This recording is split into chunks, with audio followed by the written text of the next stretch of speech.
एकेकाळी पुण्याची ओळख विद्येचं माहेरघर म्हणून होतं, मात्र आता पुणे हे सतत वाढत्या गुन्हेगारीमुळे चर्चेत असल्याचं आपल्याला पाहायला मिळते।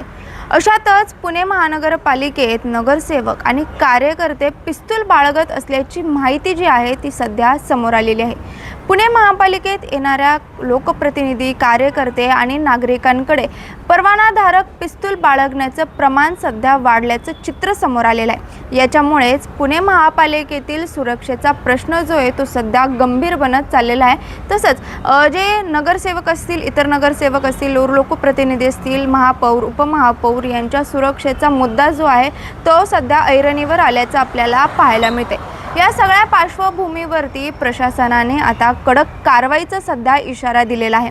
पुणे महानगरपालिकेचे आयुक्त नवल किशोर राम यांनी ज्या नगरसेवकांकडे पिस्तूल आढळेल त्यांना थेट अपात्रतेला सामोरं जावं लागेल असा कडक इशारा दिलेला आहे। यासोबतच जे कार्यकर्ते असतील किंवा नगरसेवक असतील त्यांनी पुणे महानगरपालिकेत पिस्तूल घेऊन येऊ नये असा थेट आदेश देखील काढलेला आहे। त्याच्यामुळे या संपूर्ण प्रकरणावरती पुणे महानगरपालिकेचे आयुक्त नवल किशोर राम यांनी नेमकं काय म्हटलेलं आहे, कशा प्रकारचे आदेश दिलेले आहेत पाहूयात।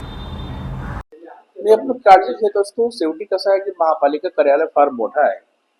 आमच्याकडे 25,000 एम्प्लॉईज आहे आणि नगरसेवक आहेत, इतक्या लोकांचं व्हिजिट होत असतं। कधी कधी 1000 लोक भेटायला येतात, मला एकटंच महापालिका येत नाही, तर थोडासा काळजी घ्यायला पाहिजे। माझं असं मत आहे की बॅगच्या स्कॅनिंग पण केलं पाहिजे, तसेच कोणाच्या हातात काही असं काही आर्म्स किंवा कुठल्या अशा गोष्टी सापडू नये। This is just a very simple care we should take. याच्यावर असं काही पूर्वी सिस्टम न होता, पण आता आम्ही करतोय।